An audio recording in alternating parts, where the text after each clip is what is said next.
It's been 5 years since the last time a God of War game graced our consoles, and in that time a lot has changed for Kratos. He's moved to a new mythology, acquired a family, adopted a whole new graphical style, and grown an awesome beard.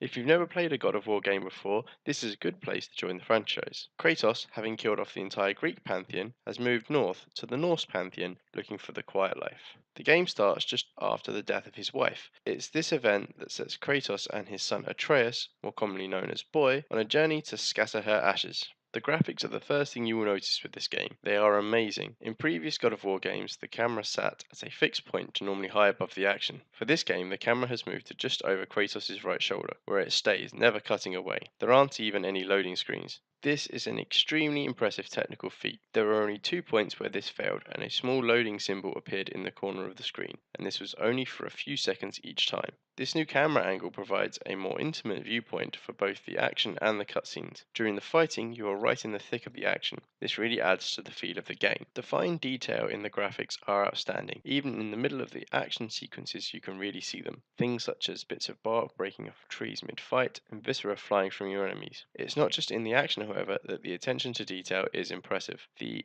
intimate details in the cutscenes really add to the story. Things such as Kratos struggling to comfort his son really help to convey his state of mind. The only problem is that the graphics in this game are clearly geared towards the 4K market. This means that when playing on a standard PS4 at 1080p, I struggled to read some of the writing in the menus. This did mean that for a lot of the game, I didn't really know what power ups and gear did. I did find a way to slightly improve this eventually by digging through the menus, though I still had to do some squinting to read the smaller print. The voice acting is also exceptional. Both Christopher Judge and Sonny Boy, Soldier do a look great at job me. of playing Look their at me, roles. boy. Their back and Boy, forth dialogue sounds look like at a me. convincing conversation between father and son. Judge, in particular, does an outstanding job of adding nuance Father, to Kratos, What? who is no longer just an angry, the second shouty gen. man, but one who is trying to The control his first anger is in order to teach his different. son. A decent cast of secondary characters Everything is support different, these boy. two, each adding to the Come story in their own tomorrow. way. The rest of the sound design Yes, is sir. also good. The sounds of characters' footfalls You as they must be crunch the snow smart is to think. convincing, along with the rest of the ambient noise, Come on, really boy. adds to the Let's go. ambiance of the game. The Huh? story is a big factor in this game. As I said before, the I story don't know. starts with the death of Kratos' wife, and Fascinating father and last son going on a words journey I to never fulfill her asked last heard. wish. From this simple starting off point, the story soon expands to have far wider consequences, while still remaining focused on the relationship between Kratos and Atreus. This is a tense relationship as Kratos struggles to control his anger and set an example for his son, and Atreus tries to understand his father and his place in the world.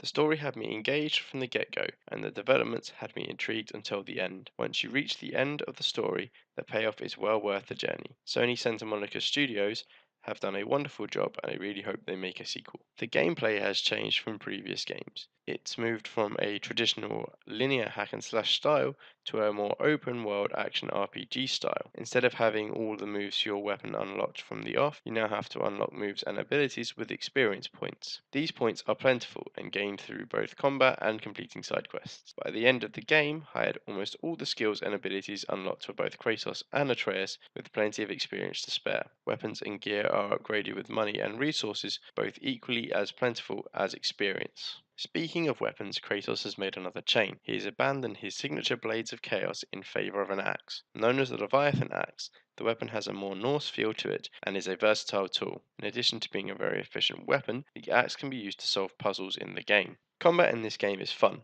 The new camera angle puts you right in the middle of the melee. There are a smaller number of enemies on the screen at one time than in previous games, but the fights are slower paced, with a more tactical focus than before. It's less about unleashing endless powerful combos now, and more about timing your blocks against enemy attacks and taking advantage of the resulting opening to cause as much damage as possible before they recover. Kratos can still deal light and heavy attacks from his axe. This deals regular damage to the enemies that will eventually kill them. In addition, he can throw the axe at enemies to freeze them in place, taking on other enemies with his bare fist. This builds up their stun meter, which when full allows Kratos to perform devastating finishing moves similar to those in previous games. However, these are less quick time event based than last time. This is a welcome change. Atreus can help you in this area of combat. Using his bow on your command, he can add to the enemy's stun bar and attract their attention from you. In fact, Atreus is a very handy NPC to have around. As you level him up, he can gain some very handy abilities that not only help you in combat, but are useful in puzzle solving too. You will be grateful for the help, as this is a really hard game. I started playing on medium difficulty, however after the first few enemies handed my ass to me, I had to drop down to easy mode. Although it is difficult, the game doesn't feel unfair. Enemies you can't defeat when you first meet them can be returned to you after you have leveled up. The controls are tight and responsive for the most part, however there were a few instances where the controls would stop responding and Kratos would freak out, running around and attacking thin air for a few seconds before I regained control. The open world, while not as expansive as say a Bethesda or a Rockstar game, is still impressive. There are plenty of side quests to engage in to distract you from the main story. Most of these side quests require you to either fight a boss type creature or to smash runes. These rune smashing puzzles can become frustrating and repetitive after a while, but they aren't mandatory and can be skipped if you want. Once you finish the main game, there is some end game content that at the time of writing I haven't dug into too deeply, but it's fun so far and I'm looking forward to finishing. God of War is a good game that I'm sure will be many people's top candidate for Game of the Year. The gameplay is tight, responsive, and great fun, even when it is frustratingly challenging. The story is really good, with a satisfying conclusion. It allows the already established character of Kratos to develop while introducing Atreus, who I'm sure will soon become one of people's favourite NPCs. I really hope that Sony make a sequel soon, as I really want to know what is next in store for Kratos and Atreus. Thank you for watching. Please like and subscribe if you enjoyed this video.